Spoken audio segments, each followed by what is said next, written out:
This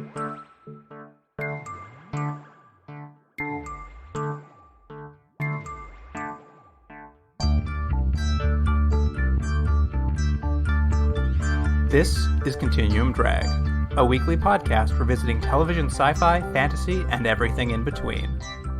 This week, Star Cops, episodes 1 and 2.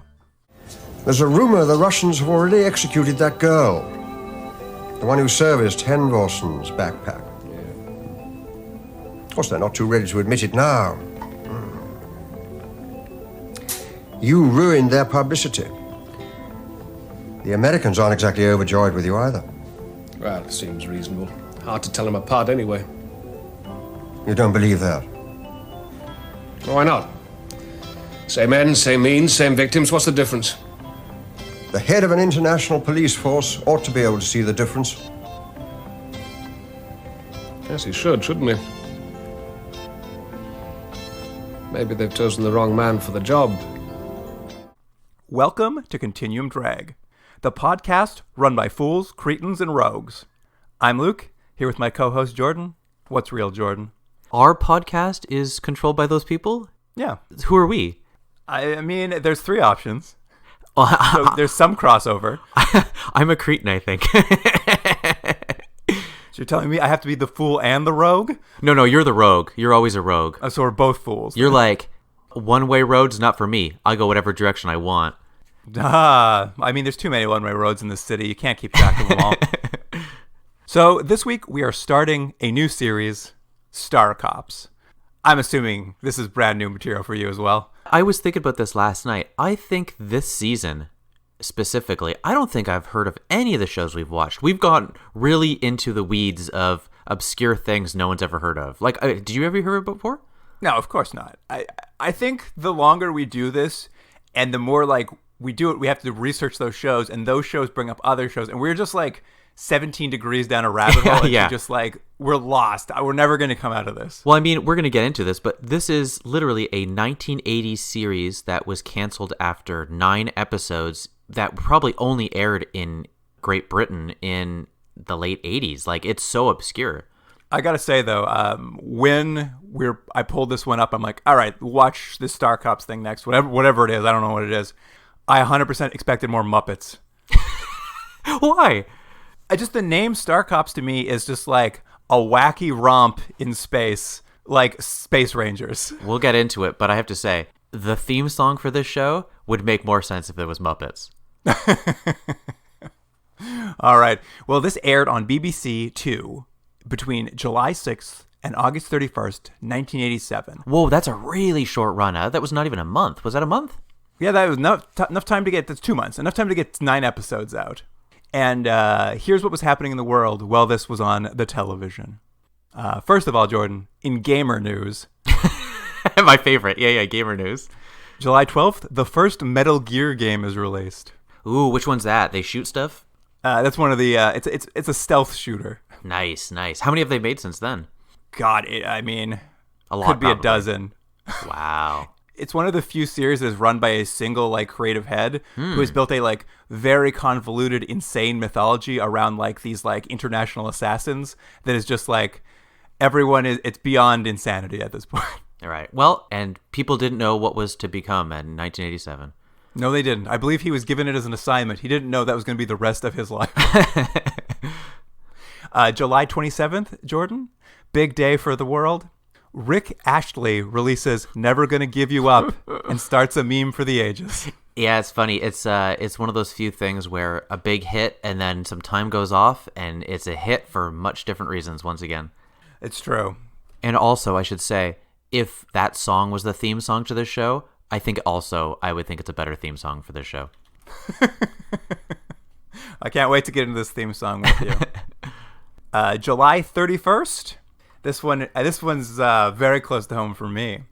July 31st was Black Friday in Edmonton, my hometown. Oh, what happened at Black Friday? A bunch of people were killed or something? Yes, it was hit by an F4 tornado and killed 27 people and like wiped out part of the city. I didn't realize Edmonton was in a tornado path zone thing. I mean, it's the prairies, so I think you're susceptible to wind changes, particularly being that close to the mountains. But I think you see them there in Saskatchewan, any of those prairie provinces. I remember it too. I was very little. You saw your uncle get like sucked away and then spun around and shot off into the air? Spun around. I remember we were at home because both my parents were working, and we had some babysitter, and she must have been like maybe 17, I'm sure. She was terrified. Yeah. And we were just standing at the window watching like what looked like the apocalypse happen. Right. But you guys were okay? No, we were fine. We avoided the worst of it, though it did come very close to our house when eventually we moved into a place that was hit by the tornado. How about that? Tornadoes, you guys, they're crazy. All right. August 28th, John Huston, famed director, passes away. Yeah. John Huston. Father of Angelica Houston. Oh, that's true. And the next day, August 29th, actor Lee Marvin dies. Oh, no. Lee Marvin. A favorite of mine. I felt like that would be someone who was up your alley. I mean, they're both great. I would have thought they made a movie together, but I could find no evidence of it. I don't think they ever did, because John Huston sort of was slowing down by the time Lee Marvin would have been really at the peak of his career. Interesting. Or is it? I'm not sure. It's interesting to someone. All right, enough of history. Let's talk about Star Cops. Yeah. Here is the IMDb summary for episode 1, An Instinct for Murder. Nathan Spring is cajoled into applying for the new post of commanding the International Space Police. On his first trip out into space, he meets David Thoreau, who is suspicious about a spat of spacesuit failures. And that was courtesy of Gazhack. Gazhack? Gazhack. Is hack H-A... I'm going to guess it's H-A-K. Nope. H-A-C-K? That's correct. Gazhack. And let me just... The one phrase he used was a spat of... It was the term he used? Yeah, he has a little spat. There's a little spat of them. Well, it's funny. That's a pretty decent synopsis. So well done, Gackhead, or whatever his name is. And the one I read has this huge paragraph synopsis. And I don't know what the show is, but none of the characters are the episode people that are in this episode of the synopsis I read. So you read some for a different version of Star Cops, a remake that happened in Scandinavia. Well, no. The main two characters are there, but there's all these other characters. I'm like, I didn't see any of these people. Anyway. Well, Jordan, you've been teasing it. This show starts off with what you, I guess, are disliking as the theme song. And I was just like, you know what? Sign me up for this show. As soon as it started playing and that intro of like satellite shots of Earth with spacesuits started, I was just like, all right, let's go. It's interesting. It starts playing out almost like a late 70s, early 80s Pink Floyd-esque sort of music video. That's what it reminded me of. But I don't know if you noticed who the band was that's playing the theme. It's actually, I think it's a solo Justin Hayward song, but he's from the band Moody Blues. I don't know if you know Moody Blues, but... I'm aware of Moody Blues. Anyways, they were a band for a long time. I haven't quite decided if it's the song I hate, because I don't necessarily think it's a bad song. It's of its time. I don't think it works for the tone of this show, which I think is a larger conversation we'll have, but I think there's a large disconnect between the feeling you get watching the opening and the actual show that they're trying to make. I think if you're not going to go to our Instagram or Twitter to see the opening, listener, just imagine the disconnect between the theme song to Enterprise and that show. Actually, that's a good example. It's very similar. It's like this vocalist singing these sort of synthy kind of background music, and it's got a somewhat kind of uplifting feel, but then you get into the show and it's just a show that is sort of as humorless as possible. And I think what they're going for is a kind of gritty noir sort of feel. But I don't know if they quite accomplish it, but it just, for me, it doesn't jive at all. Yeah, I mean, I don't disagree that it's a very weird song that like is not resonant with the actual show. But the second it started playing, I was like pot committed to the show. But and we should say, in the first episode and the second episode, they do something slightly different with the theme, because it's the same theme, but in this first episode, you mentioned it, there's a lot of shots of like nature, and then they kind of intersplice them with space, and you're like, oh, there's some sort of connection here. And then as the song finishes, it goes right into a title sequence over footage of the episode you're watching. It was a really odd stylistic choice. Yeah, they really let that theme song play into the beginning of the episode, and we're like, huh? Yeah, it's like, because I was like, oh, is this just what the opening are going to be? It's like, no, it's a unique opening for every episode. At any rate, this starts with two intercut murders happening probably simultaneously, but we're seeing a man who goes for a swim in a filthy-looking pond. And a very tiny bathing suit. Yeah, that is true, a very tiny bathing suit. And he is promptly drowned by scuba divers. Mm-hmm. Well, up in space around a space station, a man in a spacesuit is like doing a spacewalk, and then two more men in spacesuits appear, grab him, and then release all the O2 from his spacesuit and push him off into space. Yeah, and I wasn't sure if there was actually supposed to be a real parallel of this, or if it was just like a visual thing of like two people are dying. I wasn't sure if they were supposed to be telling us like, oh, these are connected, because it wasn't clear to me. No, I mean, I think it's to set up two murders, and it's, I guess, the tease of like, what do these have in common, if anything? Yeah. One's on Earth, one's in space. I guess it is to show you just like the two settings this show will take place on. But essentially on Earth, Chief Superintendent Nathan Spring is looking into this drowning. Although I gotta say, as Chief Superintendent, he's a pretty decent job because he just telecommutes to the police station from his home. Yeah, that was something they don't really mention, or maybe you caught it and I didn't, but they seem to be able to go from Earth up to the space station real easy. Like, he goes back and forth like it's commuting to work. That's true, but right now he doesn't even have to go to space. His work is like probably in the same city as him because he's just an Earth policeman. That's right. And he's not even like going to the office for that. He's just like calling in and being like, hey, I'm at home. Just didn't feel like coming in today. And we're going to see his apartment a lot through this. And it's, I guess, supposed to be kind of modern. Like, there's a big sort of TV type screen on the one wall, and there's a prominent staircase that's kind of featured to show his upstairs and downstairs. It's sort of like a very open concept place, which I assume was not a thing that people had in the late 80s.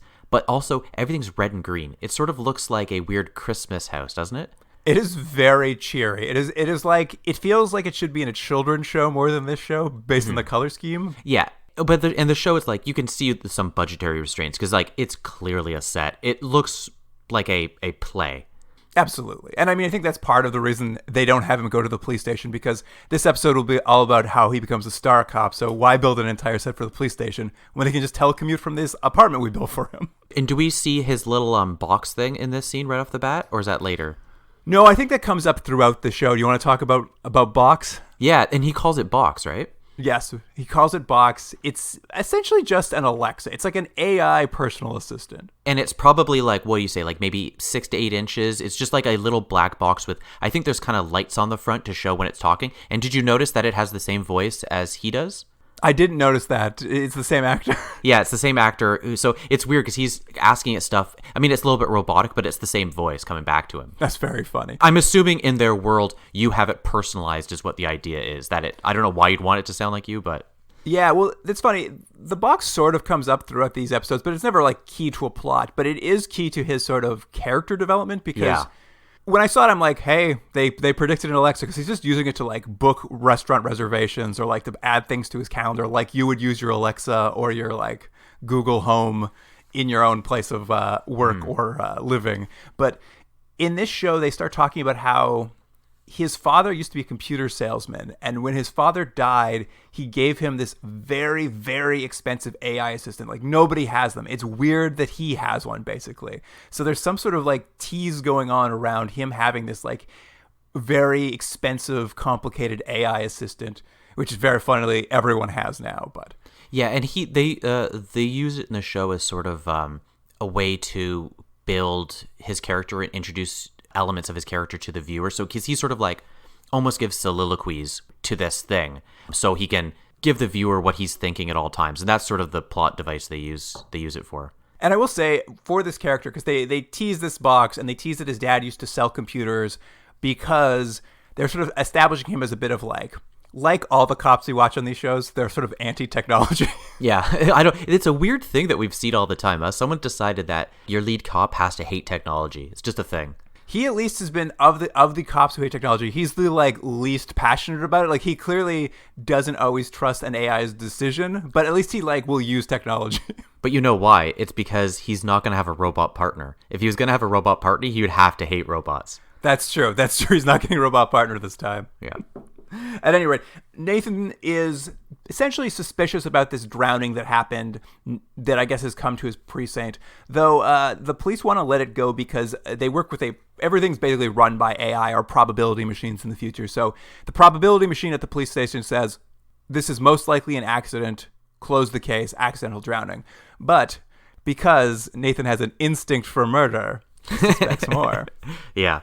And there's a weird thing. So what you're going to get now, basically at this point of the episode, is you really understand what this show is going to be. And it is for all intents and purposes, a detective type show that is set in space. This is what I maybe call like light sci-fi. There's not a lot of, they're very gently world building, and the technology is not the point of the show. It's to have a detective in a odd sort of situation, and this being the future in space. I think it's 2027, right? Is that what we said? I believe so, yes.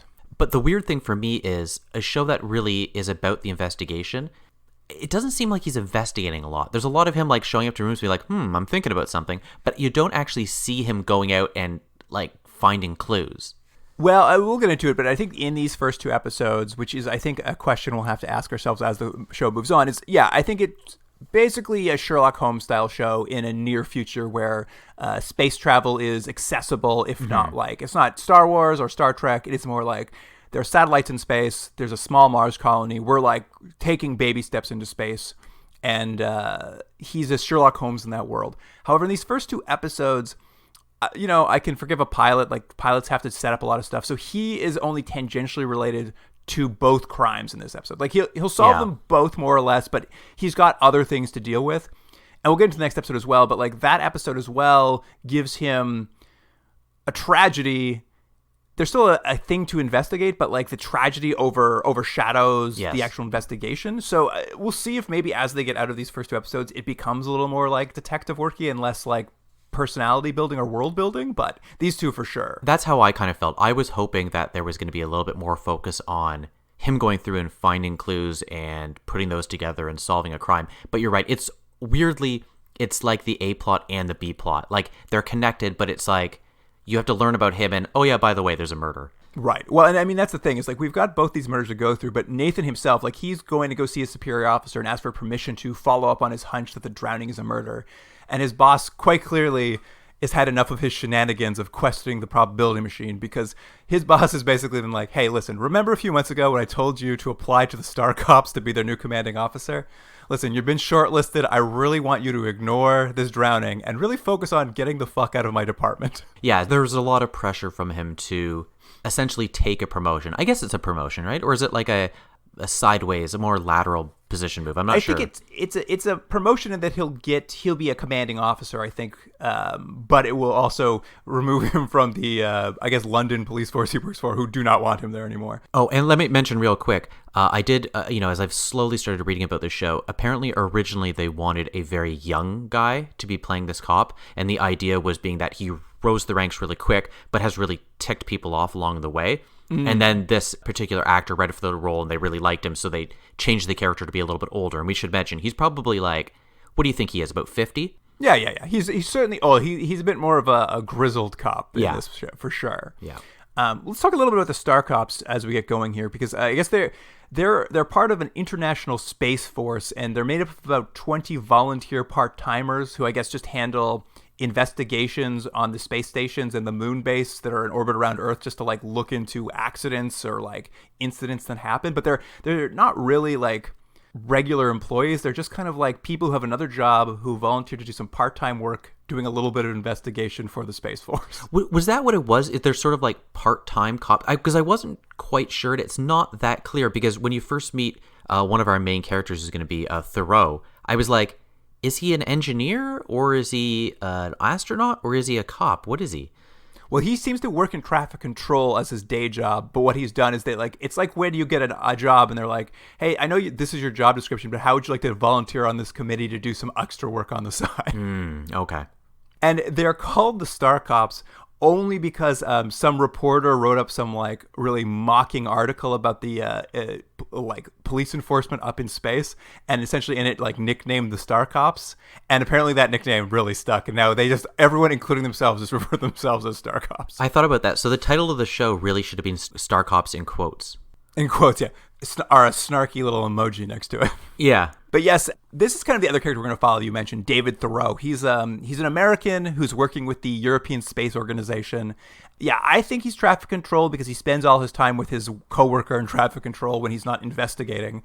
And he is assigned to the Charles de Gaulle Space Station.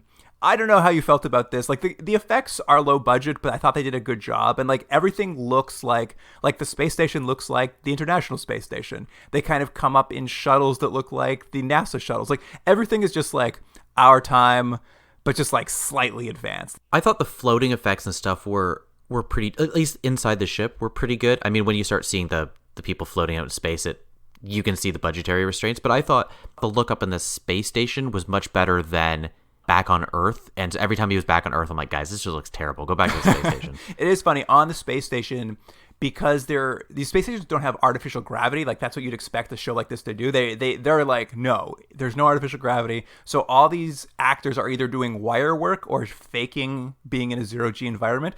I remarkably, I think for the most part, they do a surprisingly good job. I agree. There's a lot of like slowly moving over counters and stuff as they're pretending to be floating. I thought they did a pretty good job of that. There's one scene in the second episode where Nathan has to walk across like a room in space, and that actor is just giving it his all to make it look like he's floating, but he's like not even on wires. He's just moving his arms and legs around weirdly as he like walks through the room. And I was just like, good for you. That must have taken so much concentration to be reading your lines and also fake spacewalking. Yeah, yeah, but it's pretty good, as you said. Yeah. At any rate, Thoreau, he is on the space station. Right now, he's investigating an apparent spacesuit failure. It was that one we saw at the beginning, the man who was like killed in space. But for them, it appears just to be a regular failure. And as they're talking about it, the guy who was killed was, quote, he, quote, wasn't bad for an Italian. I missed that line. I was more distracted because there's, I don't know, multiple, probably 5-6 scenes where they just keep giving you the same information. They're like, yeah, there's like a threshold of failure for these things, and it seems fine to us. They just keep mentioning it over and over, obviously to let the viewer know that it's probably not, it wasn't a murder, but it's just, they just keep saying it over and over, and I'm like, why are we all accepting that like 3% of suits just kill people? Well, this is kind of the mirror, I guess, to what's happening on Earth. Is like, he's suspicious that there seems to have been a lot of spacesuit failures lately, but like everyone around him is just like, the computer says this falls well within the 3% error margin for spacesuits. Like, it just seems that you're reading into it because you're human, but the computer tells us this is natural. And so this is sort of his instinct for murder, if you will. This is where the two characters are going to cross over later, because they both feel like something is off about these accidental deaths. Mm-hmm. Back on Earth, Nathan has chosen to ignore his superior officer and assigns a detective to like look into that drowning because he's going to be too busy. This is kind of the funny part. Is like, he never gets a chance to actually investigate the drowning himself. He's just like, you at work, you look into it. I've got to go prepare for an interview I have to be a space cop. And then also a bunch of montages of me doing space training. Yeah, there's that. And then his other plot is he keeps having like dinner with his girlfriend. Yeah, that is his other plot. It's like, are we going to start a family soon? And he's just like, ooh, when do I tell her I'm going to space? Well, the funny thing is that is the thing. Like, I think she's quite a bit younger than him. She's probably about 40 and he's about 50. And she's like, oh, are we going to start a family and stuff? And I was like, you guys are too old. Like, that conversation should have been had years ago. The decision's already been made for you. I didn't mind it. I kind of like them as a couple. They've been together for like 20 years. And it's just like this weird couple who were focused on their career. And now they're debating. It's like, do we want to like get out of our careers and focus on something else? But I like that there's this weird plot point that will come back in episode 2, which is he keeps taking her to this restaurant that she doesn't like, but he doesn't seem to ever pay attention to that. He just keeps asking Box. He's like, Box, book me a restaurant. He's like, that same Chinese place? And he's like, I don't care. At any rate, so this is kind of what's happening with him. He's got a detective investigating the murder, and he's going through these interviews where like basically an international committee of people is interviewing him for the commanding job. And we'll also get a little bit of a montage where he rides like a centrifuge in that classic astronaut training thing. Yeah, yeah. And then they do a thing that I don't know how often they'll do it, but like they clearly want him to do underwater, like, You see the like actual training videos of astronauts in suits in a big water tank, like practicing in zero G with scuba divers around them. And all they've done is they've licensed that footage from NASA and then put a voiceover over top of it as if Nathan's talking while he's doing it. I love the effect, though, is this, the voiceover ADR. He couldn't be more casual, but, like, you see stuff like, he's in this centrifugal sort of spinning or whatever, and he's like, anyways, so I guess we'll go to dinner later. It's very funny. I get it. It's the low budget, and they're doing their best to, like, bring realism to a show with no money, but it is... They could have at least added an effect to the audio so it made it sound like he was in those positions. Mm-hmm. At any rate, the interview goes well, and this is a little nebulous to me, but for whatever reason, I guess after you're shortlisted, after your second interview, they're like, now you do space training. You're not hired yet, but you're going to do space training. Yeah. And we're going to send you up to the Charles de Gaulle space station for a little space tour, but you're still not quite hired yet. My assumption was it's part of like a physical. Like it's like there's a series of things you have to do, and like, yes, you nailed the interview. Now you got to do the physical. Now you got to go actually do some stuff in the station. Check out space. It's like getting a job at Google. It's very, very hard. Right. So he goes up there. He gets the tour of the station from Thoreau, who would be, I guess, his second in command. And Thoreau, as he's giving a tour around, he mentions this spat of suit failures that has been going on. Yeah. And how he feels like, despite the probability the computer is saying, he feels like something's off. And like, this is where Nathan starts developing a respect for Thoreau. And while they're up there, there also happens to be, mostly off screen, they discuss it, but there's a very important and famous UK politician / zillionaire also visiting the station. Oh, is that right? Yeah, well, this is what happens here. Is they're like, can you believe, I believe his name is Lars, is visiting the station? And they're like, Lars is going to go take his first solo spacewalk this afternoon. Oh, right, yeah. And then, of course, when he does, off screen, he is once again murdered by these two rogue spacemen who, like, also drain his oxygen, push him into space, and make it look like an accident. What I like, though, is how slow the murders happen, because they're trying to do it as realistic as possible outside space. So you see, like, one person slowly floating, and then two people come also very slowly. It's the least exciting, like, chase scene you could have. It's commitment. It's commitment to their material. So this popular rich politician has been killed, theoretically by accident, but it basically causes a whole, like, cluster to go off in the like political landscape of this world, because the suits that are used by the Space Force are all serviced by the Soviet Union, which is still going well in 2027. And with that, there's still a lot of tension. I guess there's still a Cold War in play. And with this being their responsibility, essentially it's causing all this disagreement in the UK Parliament about whether they should cancel the trade and aid pacts they have between their space program and the Soviet space program. And essentially just causing like huge political turmoil over the death of this politician. And Nathan is just like, well, I'm glad I don't have this job because this seems like it's going to be a disaster. And then for whatever reason, there's immediately a newscast to announce the death of this man. And the newscast wraps up by saying, the investigation will be looked into by Nathan Spring, who we're told is going to, quote, kick ass. It's like, sure. No, well, that's how the news is in 2027, Luke. They'll just throw around the word kick ass into the news. Yeah. But it's funny. I guess the idea is his police chief is really trying to get him off the force. So he's just like, volunteers Nathan to look into the death of the politician.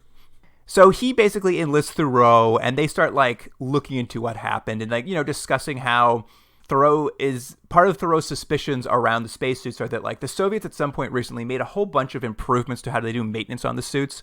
And it hasn't actually affected any of the rates of failure. Like that has remained constant. It's always at 3%. So he's like, I don't understand how the Russians could be fixing things, but still never getting better. And when they kind of look into it a little more, they're like, it's weird because these numbers should be, based on these fixes, be closer to a 0%, like a near zero failure rate. But since they've always stayed at this 2 or 3% failure rate, Nathan starts to suspect that maybe someone is killing these people to keep the failure rate at 2% in an effort to steal the maintenance contract away from the Russians. So it's a real corporate espionage. It's funny because it's such a complicated reason for murder that this show, I thought it was odd how little time they gave to that. Yeah. You would think because of the complication of the murder, they would have slowly started dropping clues and information throughout the episode. But in this episode, and I think in the next one, I can't remember, they sort of just have like a scene where they're like, this is what happened. You're like, okay, well, why did we spend all this time with him having dinner? I mean, that's the thing, is this pilot is definitely focused more on Nathan not wanting to go to space. Yeah. setting up the world of how this space station works and how corporations work and how the geopolitical ecosystem works, and like then having dinner with his girlfriend to establish that relationship. So they spend so much time on that they like the core plot or the core mystery is like kind of just like doled out in sudden exposition bursts. Yeah. It's very funny too because in the meantime, while they're trying to solve this case, we get a newscast about how the Russians have, in an attempt to save face, have selected one of their maintenance people to execute as an apology. And it's just like, okay. I mean, the real takeaway from this is that this is the late 80s when the show's made, and the Soviets are still the big bad guy. They're going to be clearly the bad guy that's sort of pulling the strings off camera. It's funny. I would argue the opposite of that, actually. You think so? I think the Soviets, because in this case, we're going to find out that it was a corporate espionage. The Soviets did nothing wrong, and that they executed this person for no reason in an attempt to just keep the contract. They just wanted to save face, because the Russians had nothing to do with it. I thought... I got confused. I thought they were the ones manipulating...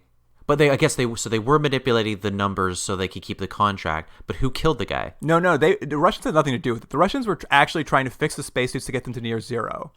But the probability remained at 2% because a UK corporation who wanted the maintenance contract had been like continuing to kill people and make it look like maintenance failure to keep it at 2% to show that the Russians couldn't get better. See, I didn't even get that. And maybe that's partially me, but also partially because it was like doled out in one scene.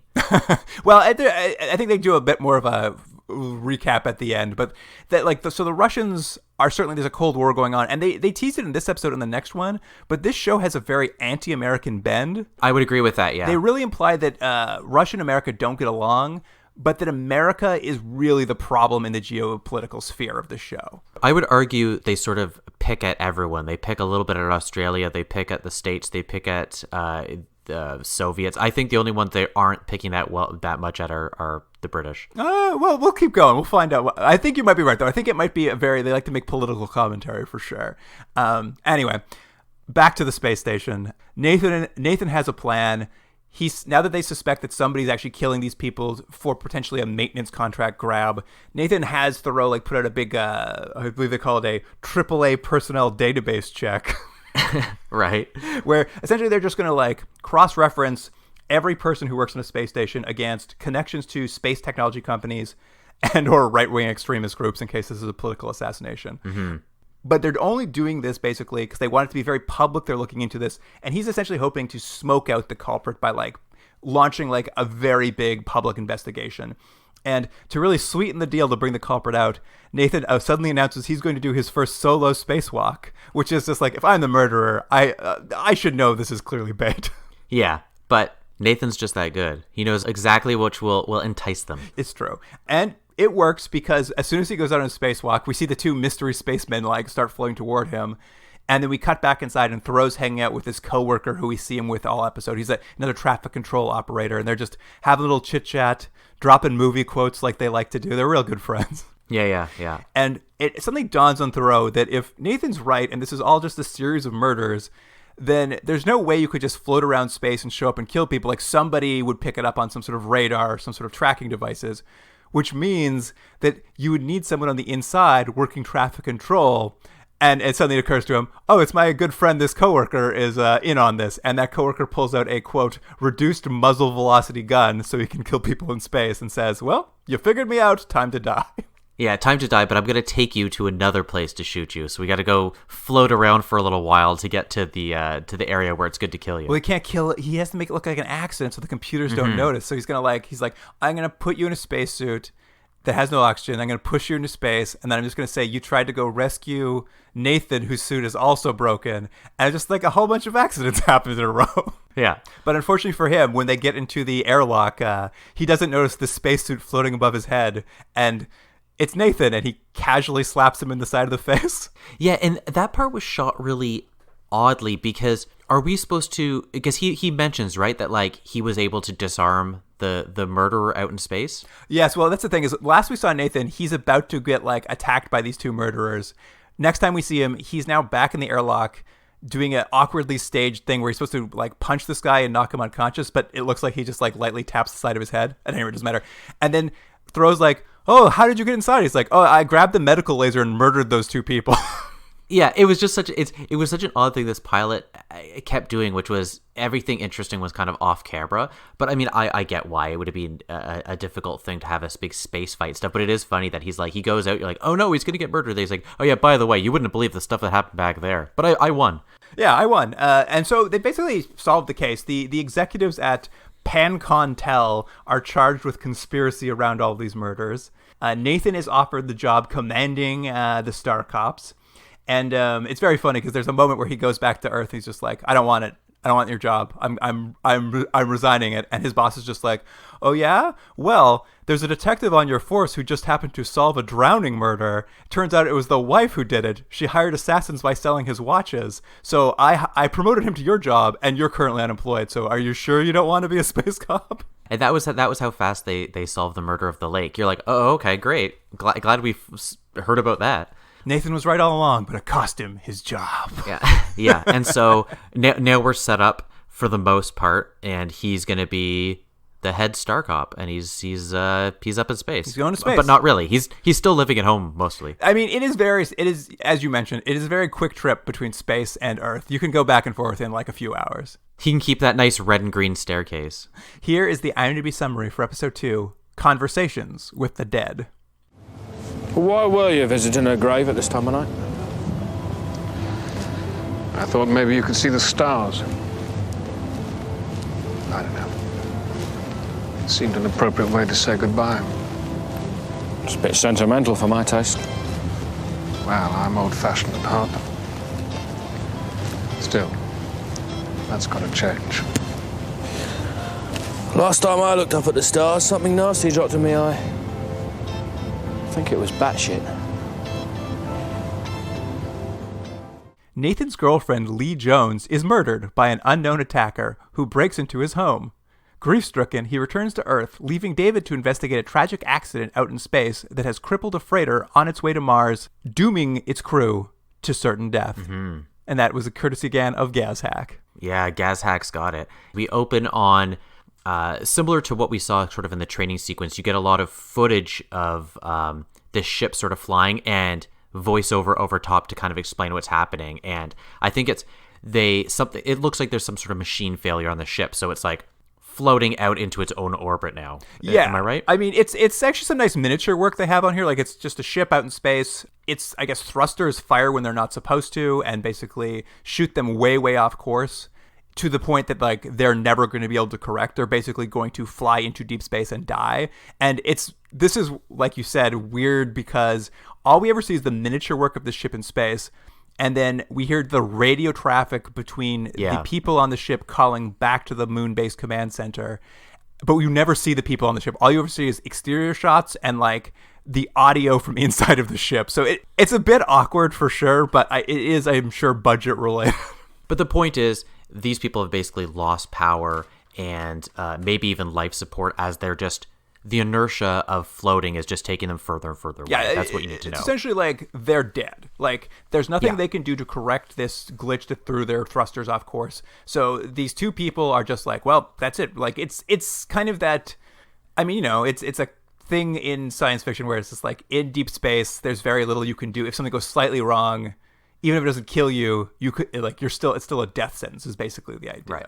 And Luke, correct me if I'm wrong, is this the point where we hear over the sort of news that there's this idea that the U.S. won't allow inspections on their stations, and people are protesting that because they think the U.S. is doing something sneaky by essentially having their bases be military bases, which is thus breaking international treaties. Yeah, is that right? It's pretty close to it. Essentially, it's just one unmanned station they've recently launched. The U.S. has launched one unmanned station. They're refusing international inspection of it to prove it's not a military ship, which is breaking basically international treaties to, like, put something up there that's military. And because they're refusing to let anyone get on it and just say, trust us, it's not military, it's perfectly fine. Basically, there's, like, a lot of tension around the fact that America is, like, ignoring the treaties, basically throwing its weight around and, like, clearly breaking laws that it doesn't want to follow. But when we come to our main characters, that's sort of like setting things up. But when we come to our main characters, it's Nathan waking up in his, like, stand-up bed and, like, Thoreau's helping him out. But didn't this remind you of Come Back, Mrs. Noah? I hadn't thought about it, but yeah, He's in like a sleeping bag that's attached to a wall so he doesn't float away when he's sleeping, and he just can't get the Velcro undone. Yeah, so basically everyone, I don't know why they'd sleep that way. I guess because in a weird similar to Mrs. Noah that the space station is rotating maybe, but he's been strapped down sideways with all this kind of Velcro. I think it's even maybe on his head, like it's all over to really keep you in place. Yeah. I mean, I think that is similar to what you do when you sleep in zero G, is you just basically get into a thing that holds you in place so you don't float around as you sleep.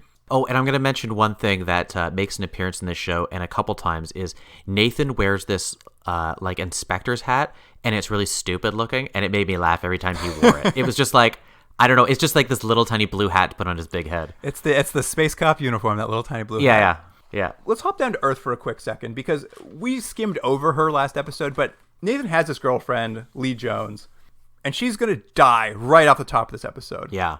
Which was crazy because they spent so much time introducing her that I was convinced this was a regular character.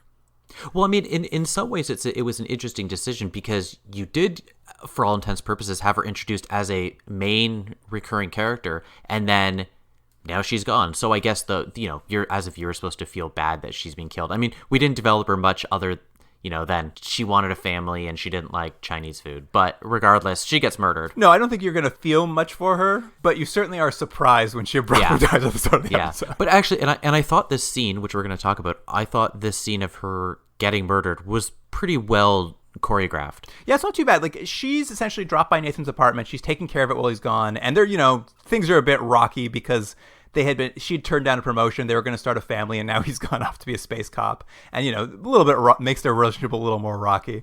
But she's there, and she gets a priority message on basically from an encrypted service saying, hey, you got a message here. And she's like, that's weird. I don't get messages here, but please give me that message computer, which is very funny because the company that provides these encrypted messages, it takes about 30 seconds for it to figure out how to unencrypt its own message.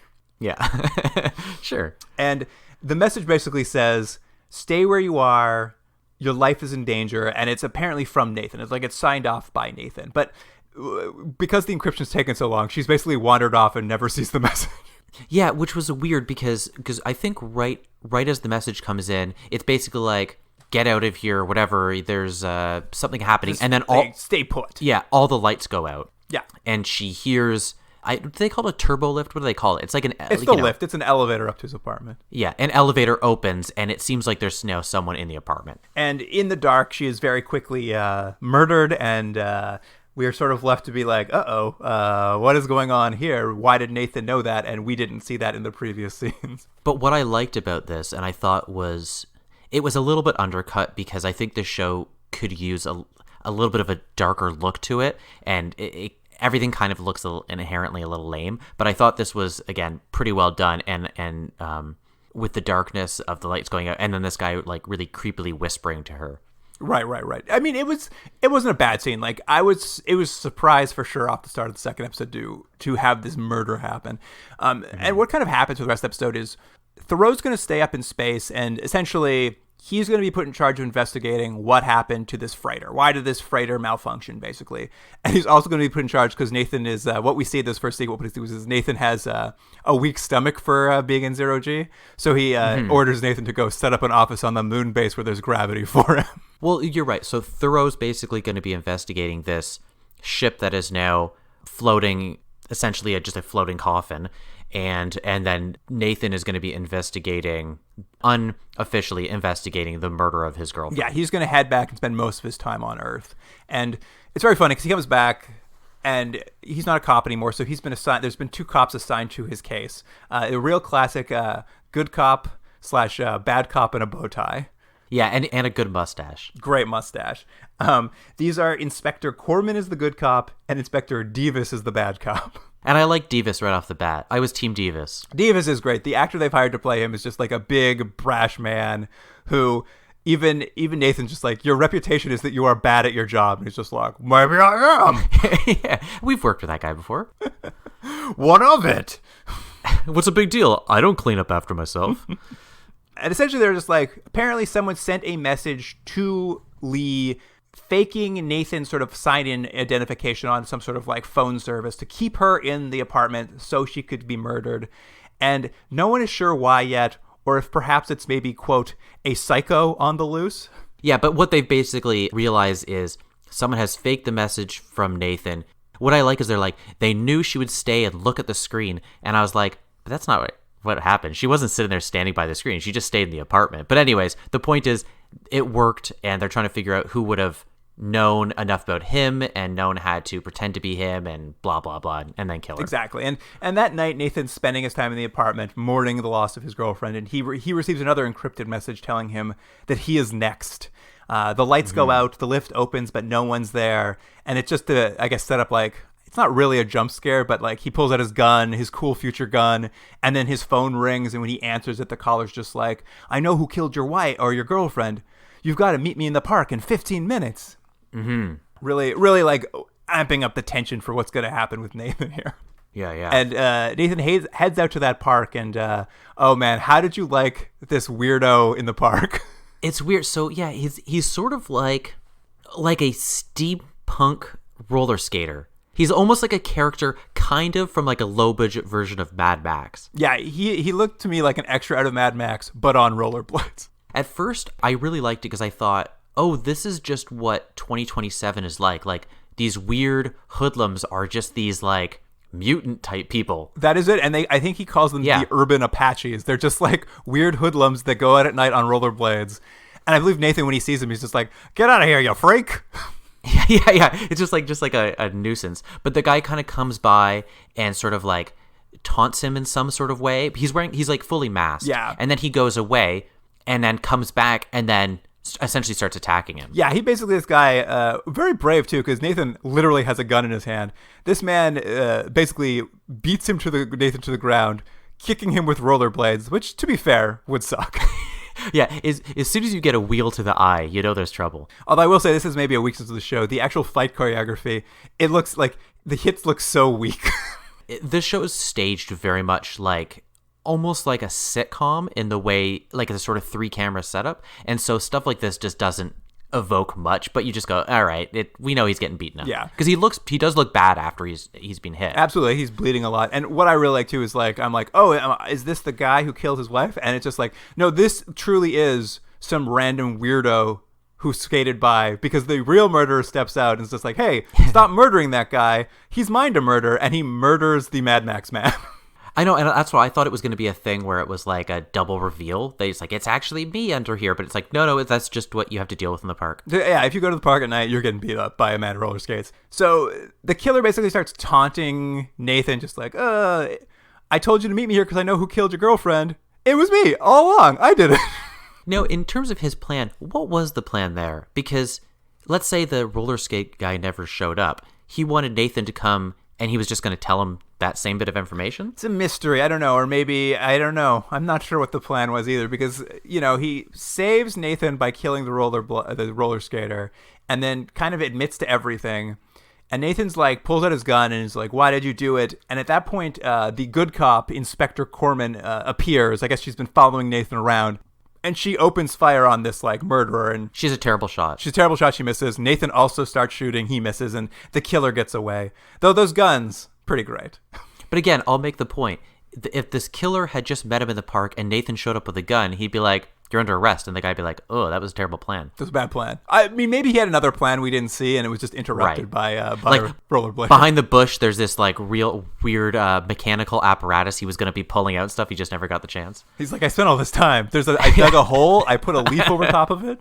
Yeah. So, unfortunately for Nathan, the investigation is kind of grinding to a halt. He gets a visit the next day from this bad cop, Inspector Devis, and Devis is just like, hey, listen, I know you're saying that the killer was in the park and that he killed this roller skater, but like the computer's probability says that these Mad Max rollerbladers die all the time, so we're not going to look into it if there's any connection, and essentially your investigation is at a standstill.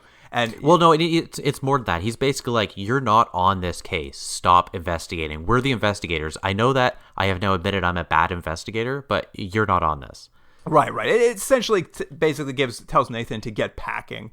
You can't be involved. And we jump back to the moon for a second, where Thoreau has set up the new moon office for the Star Cops, so they don't have to worry about Zero G every episode. Is this the rube that sort of It's very much like a NASA Mission control. mission control. Yeah, it's all sort of like the desks are sort of one behind each other, slightly elevated in a semicircle. They don't really explain it, but the sense I got from this is that obviously there's a lot of satellites orbiting Earth that people work on, but there's also a moon base that seems to handle basically all the major traffic control in and out. Like for this particular episode, they're investigating this, crew who's essentially been killed on this freighter by this accident. And the moon base crew all knows the people on the ship. They know the ship's headed to Mars. They're supposed that was their journey because there's a small Mars colony that's been set up recently, and they're supposed to head that direction. And the crew is like pretty upset that their friends out there are going to die. And one of them is like he makes some sort of intimation that like someone's responsible for it. But when Thoreau finally gets the information out of him, what it is he's just like, oh well, Mike and Laura, who are on the space freighter, they're in a relationship. And you're not supposed to you're not supposed to be crewed together if you're in a romantic relationship. But, everyone really likes them. I think at some point they say, people who have romances on Moonbase are like celebrities. So, like, were given special treatment and, people ignored the rules to assign them together so they could have a little fling together in space. And he's basically saying they were distracted by their love, and that's what has killed them, basically. I mean, it's not a great argument that they were so in love they got distracted and thus were bad at their job. I mean, it's true. I think to this guy's point, he's just like, protocol was broken and they were given special treatment, and I don't like people getting special treatment. Right. But it seems unlikely to be the cause of this weird accident that misfired the ship off into space. The next person to come in with a theory is the French man who plays the Starbase coordinator, who's also a biologist specializing in experimental cryogenics. So he's got a lot of jobs, this guy. And have really established that there's a lot of different countries that are involved in this. It's a very worldwide organization. Yeah, you got to watch all their uniforms for the flags on them. Exactly, because it's hard to hear sometimes the accents. Did we mention, though, in the first episode, the guy who ended up being bad, he was Australian. The guy that was his buddy. Oh, right. He was Australian. I did not even realize that, actually. Yeah. But yes, this Starbase coordinator comes in and he's just like, hey, listen, Thoreau, I've got an idea. They're going to die out there. Like, we've established that it's going to happen. I don't know how to bring them back right away, but that freighter just happens to be carrying all of my cryogenics equipment to Mars because at some point I'm planning to move to Mars, so I sent it with them. Yeah. And I have an idea where if they can use the remainder of basically the life support on the ship, basically the oxygen inside of the ship, if they're able to vent that, they could potentially right the ship's course enough that someone could go pick up the ship in like 8 years' time. But to keep them alive, they could try out my experimental cryogenics, and hopefully that would keep them alive for the 8 years we need to get out to save them. So basically he's just like, hey, I've got a great idea on how we might be able to save these people's lives. Maybe they won't have to die in space. This guy's great at looking at silver linings. He's like, look, there's a tragedy here. However, cryogenics, am I right? I've got a solution, you guys. It's going to be great. And there's Thoreau's sort of able to piece this all together because as we hear from some of these newscasts, this is something they do throughout the show to world builds. They intersperse newscasts between scenes, so you get like a little bit of the global goings-ons. And one of the things that we hear in a newscast is this Mars colony that's been set up. It's very fledgling. It's actually in some trouble, like their supplies are running low and there's some concern it may not survive just because of low supplies. And Thoreau's able to kind of piece together this man's suggestion to use his cryogenics and the fact that he sent a ship to Mars full of his cryogenic equipment without any supplies, that maybe something's off with this man. Maybe this isn't as such a coincidence, a happy coincidence as it appears to be. Yeah, I mean, it looks more sketchy than it does look fortuitous. You know, when you look at it, you're like, wait, none of that good stuff's there, but you just happen to have all your supplies on this weird ship. It's like, nah, something's hinky. That's true. And when he looks into the French biologist / base coordinator, he's like, I happen to notice here that you were denied your human experimentation license. That seems odd. I should point out again, much like the first episode, this information and the way they start wrapping up this case happens very fast. Like, you basically can watch, I think these episodes are about 50 minutes long, something like that, right? And the first 45, 47 minutes is just like, not spinning the wheels is not the right term. I mean, they're moving forward some things, but the fact is, like, they seed you with too few clues to get to this conclusion. So when they announce the conclusion... You're right. All the seeding happens right at the end. Yeah, so when they announce the conclusion, big piece of the puzzle that you as an audience could have used to solve it. Though, quite honestly, I think as soon as the Frenchman who happens to be a cryogenics person who happens to have his stuff on the ship is probably pretty suspicious. But they load it all up very suddenly, and essentially Thoreau is just like accuses this coordinator of sabotaging the ship to force them to test his experiments because he couldn't get his license. And, you know, for the most part, we assume he's correct. But unfortunately for the Star Cops, there's nothing they can do about it for the next 8 years because they have to wait to see if the crew dies so they can charge him with murder. Or if they don't die, the crew could just file a civil suit against him. I mean, it's funny. It's one of those things where it almost seems like they wanted to make it as realistic as possible, but it doesn't really give you a satisfying ending for a viewer. Well, it does leave, like, I like the concept, but it does leave the question of just like, surely there's some law against sabotaging a spaceship. It's like, no, that was fine. It's the result of that. That's the problem.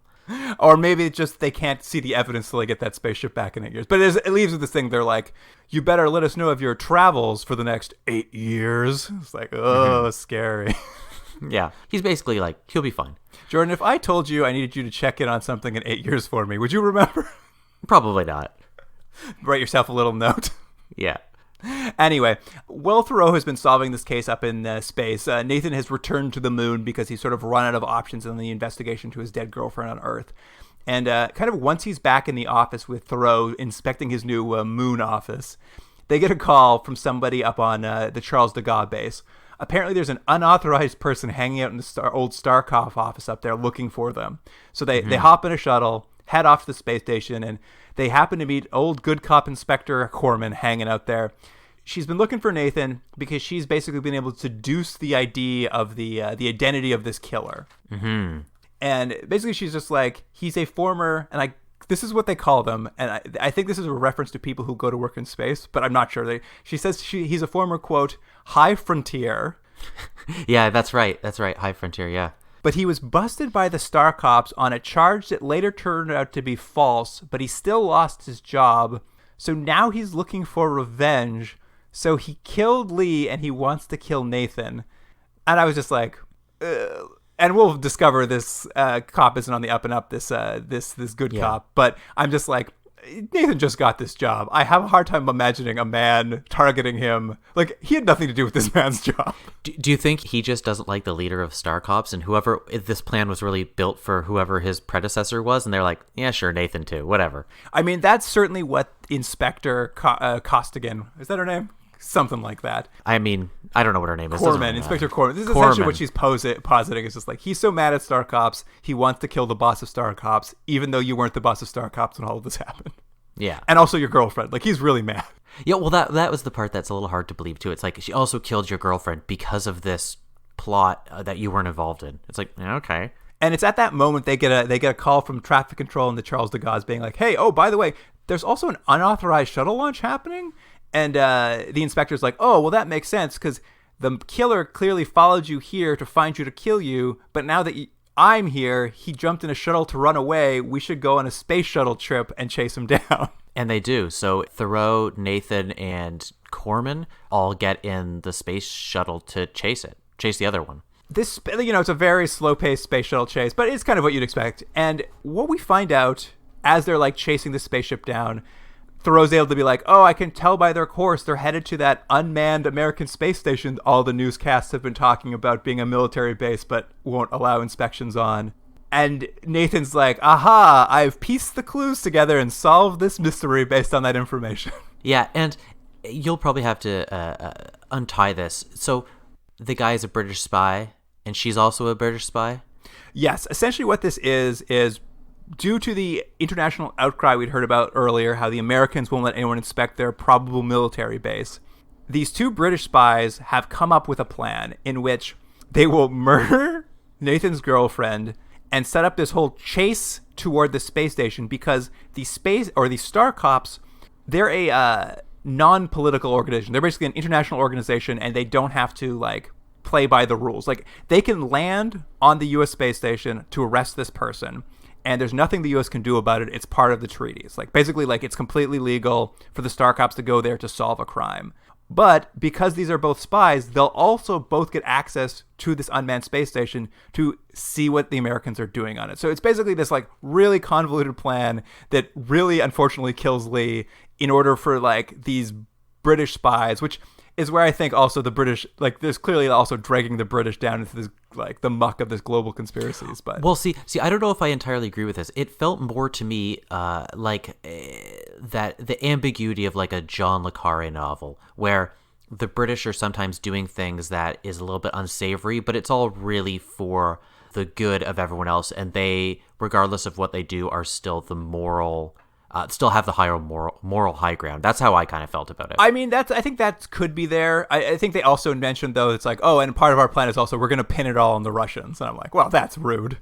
Well, again, but it's like, yeah, we're going to pin it on the Russians because we know the Russians are bad anyway. So Yeah. it's like we're morally justified in it. I'm not sure they're as morally justified, but I could see, like, it definitely is in that world. Like, this is trying to live in a shades of gray for sure. I agree with you there. That's kind of the world they're trying to set up. And now that the truth is out, Corman readily admits to all of it. She's like, yep, you got it. You figured it all out.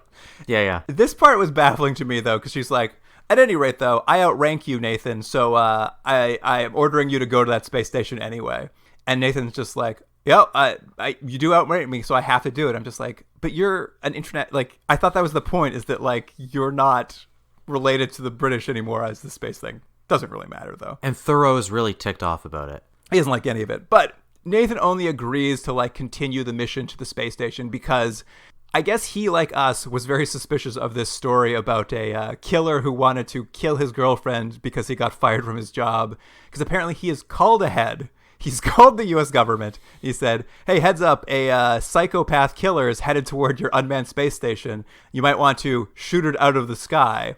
And as the space shuttle with the killer gets close to the space station, it is exploded. Yeah, that's that. And I kind of like this. It was a little ham-handed, but, like, there's this moment after, like, basically this man is the spy is killed, so he can't get on the space station. And the Corman spy, she's, like, shocked to see that Nathan would call ahead and, like, get this man killed.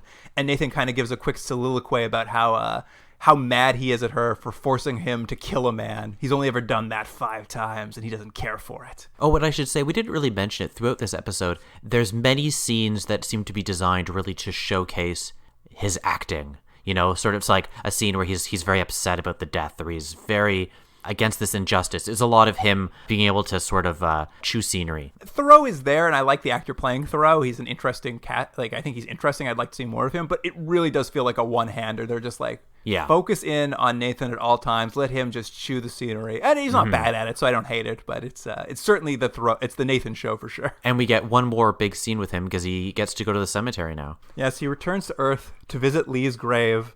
I guess because it's outside in a nice area, he spent a lot of money on it. Nathan seems to have a lot of money, it seems like. His dad was a very successful computer salesman. And while he's at the cemetery, sort of like, as characters do, just stand and look over the grave, old mustache detective shows up and is like, yeah, by the way, sorry. You know I suck. My bad. Yeah, I guess he's invited Inspector Devis out, I guess, to have a debrief with him.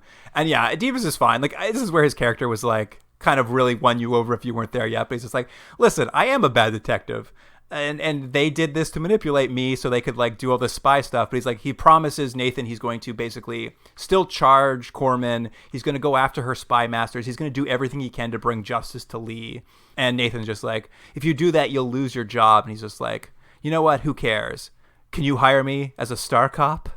Yeah, and then Nathan never really says he's going to, but there's the implication that, yes, he is going to hire him. Because I think they just, like, kind of walk off and then, like, talk about the stars. And I'm pretty sure that he is now a character on the show as a star cop, but he never says, like, yes, you're hired. Here's the paperwork. I mean, I personally am hoping Devis is now a star cop. I seriously will be sad if he's not. I'm almost positive he is.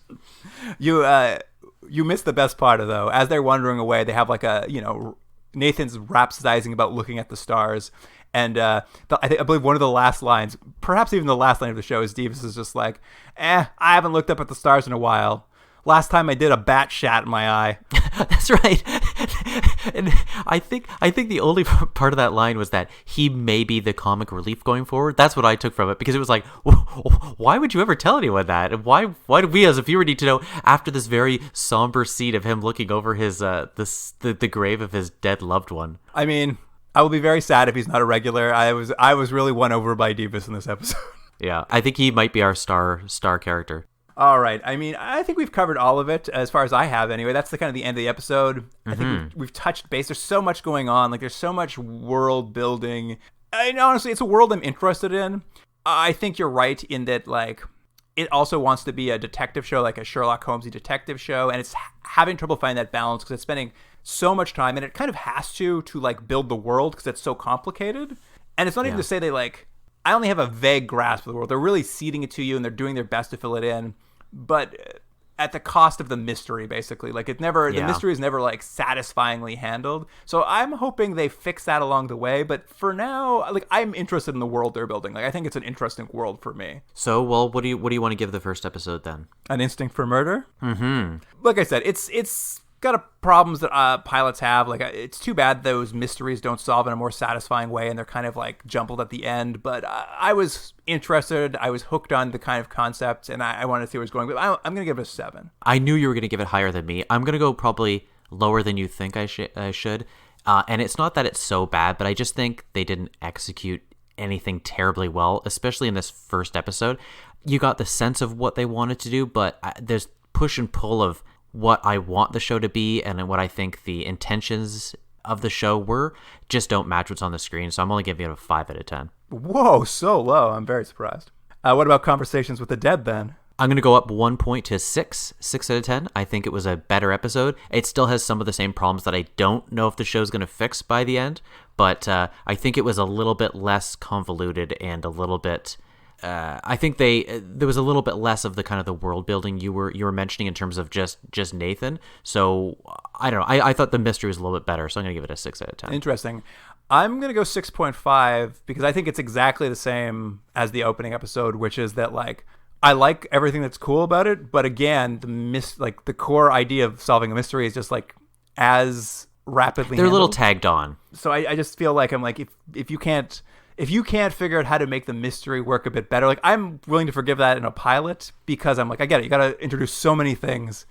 It just felt like, why not save the murder of Lee for a later episode for more character development? Why don't you just give us like a tight mystery episode right away? Yeah. But you got to give him credit for killing that character right away. Oh, I mean, I think it was a good move for sure. So I mean, it's still 6.5. It just, I wish it had like got its sea legs under it a bit more. It felt like it just like had the same issues that the first episode had. Yeah. Jordan, that wraps it up for these 2 episodes. The beginning of Star Cops, which I'll be honest, I'm into this show. I'm interested to see what comes next. I think it's a fun show so far. I'm hopeful that it's going to, feel like as you mentioned, find its legs a little bit because it's still sort of unsure of itself, and I'm hoping that it's going to solidify into something in the next few episodes. Yeah, I mean, either walk away from being a detective show and just become like a cop show, or focus in on something else if you can't spend your time solving mystery satisfying. But I think there's the potential for a show here anyway. Yeah. If you have any thoughts on Star Cops, you can email us at continuumdrag@gmail.com. And on Instagram and Twitter, we'll have some clips from the show. You'll definitely get to see the opening to the show, the music, and be like, what is this? Yeah, that is definitely the feeling you'll have. And then, probably some space stuff, people floating around, zero-G acting. Everything you could want. There should just be like scene after scene of like Nathan walking around talking about stuff that doesn't matter to the plot of the episode. It's about character development, Jordan. But that wraps it up for this episode. Thank you for joining us, listener. And Jordan, I'll see you next week. See you then. Continuum Drag is recorded in Toronto, Ontario. Theme music by James Rex Seidler. Produced by Jordan Dullock and Luke Black. Special thanks to Aaron Hughes.